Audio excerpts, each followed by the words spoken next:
Hello everyone, Prashant Kishor. So ఈయన ఒక పొలిటికల్గా వ్యూహకర్త అనే చెప్పాలి. అయితే ఇప్పుడు ఈయన రేవంత్ రెడ్డి గారి మీద కొన్ని కామెంట్స్ అయితే చేశారనమాట. సో ఈ కామెంట్స్ అసలు ఎలా చూడొచ్చు, ఒకసారి శేషరావు గారి అనాలిసిస్ అయితే తీసుకుందాం. ప్రస్తుతం మనతో స్టూడియోలో ఉన్నారు, వెళ్ళిపోతుంది. Hello sir. హలో. ఇప్పుడు ఈయన కామెంట్స్ ఎలా చూడొచ్చు సార్? అసలు ప్రశాంత్ కిషోర్ చేసినటువంటి వ్యాఖ్యలను గమనిస్తే రేవంత్ రెడ్డి గారి మీద ఎంత పగబట్టాడు రాజకీయంగా అనేది అర్థమవుతుంది. ఆయన ఏమంటున్నారు, ఇక రాబోయేటువంటి రోజుల్లో రేవంత్ రెడ్డి ముఖ్యమంత్రి అయ్యే అవకాశమే లేదు, బీజేపీ తెలుగుదేశం పార్టీని వాడేసుకున్నాడు, ఆయన ముఖ్యమంత్రి అయ్యారు, ఇక రాబోయే రోజుల్లో ముఖ్యమంత్రి అయ్యే అవకాశం లేదు, అతని జన్మలో ముఖ్యమంత్రి కాడు అనేటువంటి స్టేట్మెంట్ ఇస్తున్నారు. ఆ స్థాయిలో స్టేట్మెంట్ ఎందుకు ఇస్తారు? ఏదో ఒక పగ ప్రతీకారం ఏదో ఉండి ఉంటుంది వీళ్ళ మధ్య అని చెప్పి ఒక చర్చ జరుగుతుంది ఢిల్లీ కేంద్రంగా చేసుకొని. ఆయన ఇటీవల కాలంలో ఇచ్చినటువంటి ఇంటర్వ్యూలో 2 రోజుల క్రితం చెప్పినటువంటి మాటలు అవి. రేవంత్ రెడ్డి ఇంకా తెలంగాణకి ముఖ్యమంత్రి కాలేడు, అతని రాజకీయ జీవితం ఇక లేదు అనే యాంగిల్లో చెప్తున్నాడు ఆయన. ఎలా చెప్తున్నారు ఏంటి అని అంటే ఆయన చెప్పట్లా, వివరాలు అయితే చెప్పట్లా, కానీ కాలేడు అని చెప్పి చెబుతున్నారు. ఆయన ఒక మాట కూడా అన్నారు దాంతో, తెలంగాణ డిఎన్ఏ బీహార్ డిఎన్ఏ కన్నా గొప్పది అనేటువంటి ఒక కామెంట్ చేశారు. అందుకే నేను బీహార్ డిఎన్ఏ అంటే ఏదో చూపిస్తానని చెప్పి ఆయన ఒక సవాల్ చేశారు. బీహార్ డిఎన్ఏ అంటే ఏదో చూపిస్తానని చెప్పి ఆయన సవాల్ చేశారు. సో ఈ క్రమంలో వాళ్ళిద్దరి మధ్య రాజకీయపరమైన వైరం పెరుగుతుంది. అసలు రేవంత్ రెడ్డి గారి గురించి, రేవంత్ రెడ్డి గారి పేరు ఎప్పుడు తీసుకొచ్చారు ప్రశాంత్ కిషోర్ గారు అని అంటే, ఇటీవల కాలంలో బీహార్ ఎన్నికల ప్రచారానికి వెళ్ళారు రేవంత్ రెడ్డి గారు. ఈ డిఎన్ఏకి సంబంధించినటువంటి వ్యాఖ్యలు అక్కడే చేశారు, బీహార్ డిఎన్ఏ అని చెప్పి. సో ఈ బీహార్ డిఎన్ఏ అనేదాన్ని పెద్ద ఇష్యూ అవుతుంది. తెలంగాణ డిఎన్ఏ అనేది ఒక గొప్ప డిఎన్ఏ, బీహార్ డిఎన్ఏ అనేది దాని ముందు బలాదూర్ అన్నట్టుగా చేశారు. బీహార్ డిఎన్ఏ అంటే చూపిస్తానని చెప్పి ప్రశాంత్ కిషోర్ ఇప్పుడు ఒక ఛాలెంజింగ్గా తీసుకున్నారు. ఇది ఇప్పుడు పెద్ద ఎత్తున చర్చ జరుగుతుంది, తెలంగాణలో జరుగుతుంది, అలాగే బీహార్లో కూడా జరుగుతుంది. ఈ డిఎన్ఏ ఇష్యూని హైలైట్ చేసి అక్కడ జనస్వరాజ్ పార్టీ తరఫు నుంచి ఓట్లు సంపాదించుకునేటువంటి ప్రయత్నం ప్రశాంత్ కిషోర్ చేస్తున్నారేమో అనేటువంటి అనుమానం కూడా కలుగుతుంది. ఎందుకంటే బీహార్ డిఎన్ఏని ఒక తెలంగాణ ముఖ్యమంత్రి రేవంత్ రెడ్డి గారు అని అంటే కాంగ్రెస్ పార్టీకి సంబంధించినటువంటి కీలకమైన లీడరు, ఆయన వచ్చి బీహార్ డిఎన్ఏని అవమానపరిచాడు అని చెప్పి చెప్పడం ద్వారా తన వైపు ఓటర్స్ని తిప్పుకునే ప్రయత్నం ప్రశాంత్ కిషోర్ చేయడానికి దీన్ని పదే పదే హైలైట్ చేస్తూ ఉండొచ్చు. కానీ రేవంత్ రెడ్డి అసలు సీఎంఏ కాడు, ఇక రాబోయే రోజుల్లో అతనికి అంత సీన్ లేదు అనేటువంటి యాంగిల్లో మాట్లాడాడు. జనరల్గా ప్రశాంత్ కిషోర్ భారతదేశ వ్యాప్తంగా ఉండేటువంటి పరిస్థితుల మీద ఎప్పటికప్పుడు అంచనా వేస్తుంటాడు రాజకీయంగా. అందుకే ఆయన రాజకీయ వ్యూహకర్తగా పేరు పొందాడు. అయితే ఆయన సక్సెస్ ఎంత ఉందో ఫెయిల్యూర్స్ కూడా అన్నీ ఉన్నాయి.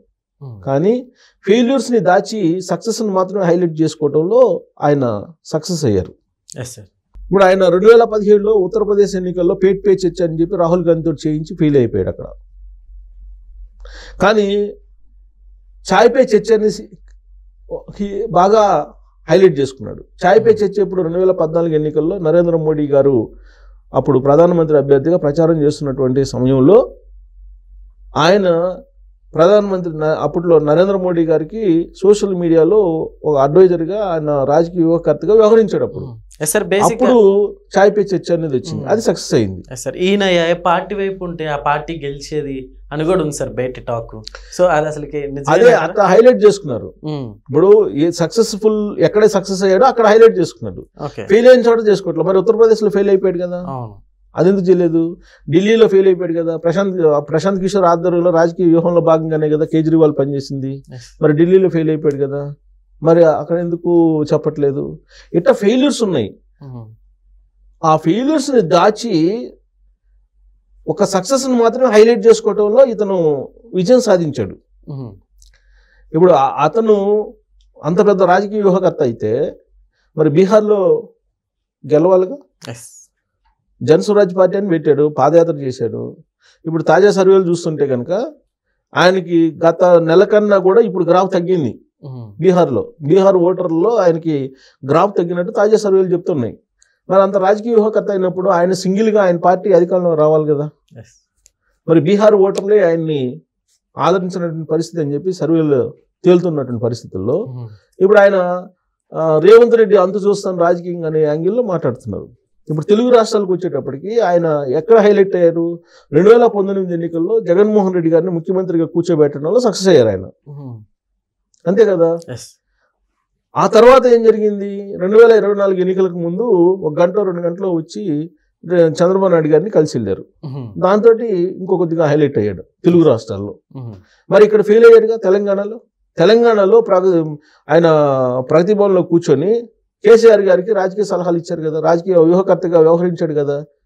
దేశకి నేత అని చెప్పి కేసీఆర్ గారు కోడింగ్స్ కట్టించుకుని రకరకాల రాష్ట్రాలు తిరుగుతున్నప్పుడు ఈయన ఇచ్చినటువంటి సలహాలే కదా. నరేంద్ర మోడీ గారికి ప్రత్యామ్నాయంగా దేశంలో నాయకత్వాన్ని నిర్మించాలనేటువంటి ఆలోచనతోటి వ్యూహాలు రచించినటువంటి వాళ్ళలో ప్రశాంత్ కిషోర్ కూడా ఉన్నారు. ఆ విషయాన్ని కేసీఆర్ గారే చెప్పారు ప్రెస్ మీట్ లో. మరి కేసీఆర్ గారికి రాజకీయ వ్యూహాలు ఇచ్చింది కూడా ప్రశాంత్ కిషోరే కదా. రాష్ట్రంలో 3వ ముఖ్యమంత్రి అవుతాడు కేసీఆర్ అని చెప్పి చెప్పింది కూడా ప్రశాంత్ కిషోరే కదా. మరి అది ఎందుకు కాలేదు అంటే ఇక్కడ ఏవైతే ఫెయిల్యూర్స్ ఉన్నాయో వాటి గురించి మాట్లాడుకున్నా సక్సెస్ గురించి నేను మాట్లాడుతాను. అంటే ప్రశాంత్ కిషోర్ చెప్పింది 100% అక్షరాల నిజమవుతుంది అనేటువంటిది ఆయన ఒక ముద్ర వేశాడు. కానీ 2024 లోక్సభ ఎన్నికల్లో 303 స్థానాలు పైగా వస్తాయి ఎన్డీఏకి అని చెప్పారు బీజేపీకి. మరి ఎక్కడి నుంచి వచ్చినాయి? ఎక్కడొచ్చినాయి? అదే రేవంత్ రెడ్డి 240 కన్నా ఎక్కువ రావని చెప్పేశాడు బీజేపీకి. 240 కన్నా ఎక్కువ రావని చెప్పాడు. 303 వస్తాయని చెప్పి ప్రశాంత్ కిషోర్ చెప్పాడు. మరి ఎవరు ప్రిడిక్షన్ కరెక్ట్ అయింది? రేవంత్ రెడ్డి ప్రిడిక్షనే కరెక్ట్ అయింది కదా. ఇద్దరు ఇంటర్వ్యూలు ఇచ్చిన సందర్భంగా చెప్పారు. ఆయన ఒక ఛానల్కి ఇచ్చాడు, ఈయన ఒక ఛానల్కి ఇచ్చాడు. బీజేపీకి 240 కంటే ఎక్కువ రావని చెప్పి రేవంత్ రెడ్డి గారు చెప్పారు. ప్రశాంత్ కిషోర్ గారు 303 దాకా వస్తాయి బీజేపీకి అని చెప్పారు. మరి సీన్ కట్ చేస్తే రేవంత్ రెడ్డి గారు చెప్పింది కరెక్ట్ అయింది కదా. మరి అక్కడ ఫెయిల్ అయ్యాడు, తెలంగాణ ఫెయిల్ అయ్యాడు, ఢిల్లీలో ఫెయిల్ అయ్యాడు, ఉత్తరప్రదేశ్లో ఫెయిల్ అయ్యాడు. ఇన్ని ఫెయిల్యూర్స్ ఉన్నాయి ప్రశాంత్ కిషోర్కి. మరి ఆయన ఒక్క జగన్మోహన్ రెడ్డి కారణంగానే తెలుగు రాష్ట్రాల్లో బాగా హైలైట్ అయ్యాడు. ఆ తర్వాత ఆయన రాజకీయ వ్యూహకర్తగా ఆయన కూడా బయటకు పంపించేశాడు. జగన్మోహన్ రెడ్డి కూడా బయటకు పంపించేశాడు. 2024 ఎలక్షన్లో ప్రశాంత్ కిషోర్ లేడు కదా. అవును సార్. సో ఇప్పుడు ప్రశాంత్ కిషోర్ ఏదో వ్యూహాలు రచించి తెలుగు రాష్ట్రాల్లో ప్రత్యేకించి తెలంగాణలో రేవంత్ రెడ్డిని ఓడించాలనేటువంటి ప్రయత్నం ప్రారంభించాడు. అలాంటి స్టేట్మెంట్ ఇస్తున్నాడు. అయితే ఆయన నిజంగానే ఈ బీహార్ డిఎన్ఏ గురించి రేవంత్ రెడ్డి మాట్లాడినందువల్ల ఆ విధమైనటువంటి పగబట్టారా, లేదంటే వేరే కారణాలు ఉన్నాయా? ఇప్పుడు ఆయన ఇంకో కామెంట్ కూడా చేశారు. రేవంత్ రెడ్డి ఒకవేళ నా డిఎన్ఏ తక్కువ అయితే, తనది డిఎన్ఏ తక్కువ అయితే, మరి రేవంత్ రెడ్డి డిఎన్ఏ పెద్దదైతే నా దగ్గరికి ఎందుకు వచ్చి హెల్ప్ చేయమని చెప్పి అడిగాడని చెప్పి అడుగుతున్నాడు ప్రశాంత్ కిషోర్. నా దగ్గర 3 సార్లు వచ్చాడు హెల్ప్ చేయమని అని చెప్పాను. ఏమి హెల్ప్ చేయమని చెప్పి వచ్చాడు, ఏమి హెల్ప్ చేశాడు అనేది చెప్పట్లా. అది ఇంపార్టెంట్. రేవంత్ రెడ్డి ప్రశాంత్ కిషోర్ దగ్గరికి వెళ్ళి హెల్ప్ చేయమని చెప్పి ఏమి అడిగారు? ముఖ్యమంత్రి పదవి ఇప్పించమని చెప్పేసి లాబింగ్ చేయమని చెప్పి అడిగితే లాబింగ్ చేసి ముఖ్యమంత్రి పదవి ఇప్పించావా ఏఐసిసి తోటి మాట్లాడి, లేదా ఏం సహాయం చేసావు రేవంత్ రెడ్డికి? అది చెప్పాలి కదా, చెప్పట్లా. 3 సార్లు నా దగ్గరికి వచ్చాడు రేవంత్ రెడ్డి అని చెప్తున్నాడు. ఓసారి నేను అనుకుంటాను రేపో మాపో రేవంత్ రెడ్డి గారు దీని మీద రెస్పాండ్ అవుతారు. ఇప్పటివరకు రెస్పాండ్ కాలా. ప్రశాంత్ కిషోర్ కూడా అది సీక్రెట్ ను దాచించేశాడు. 3 సార్లు వచ్చారు, ఏం అడిగారో చెప్పట్లేదు. అది అడిగిన దాన్ని నెరవేర్చారా లేదా అనేది కూడా చెప్పట్లా. అది సీక్రెట్ గా ఉంచారు. ఆ సీక్రెట్ ఎప్పుడు బ్లో అవుతుంది అనేది మనం చూడాలి. వెయిట్ చేస్తున్నారు అందరూ. Okay sir, thank you.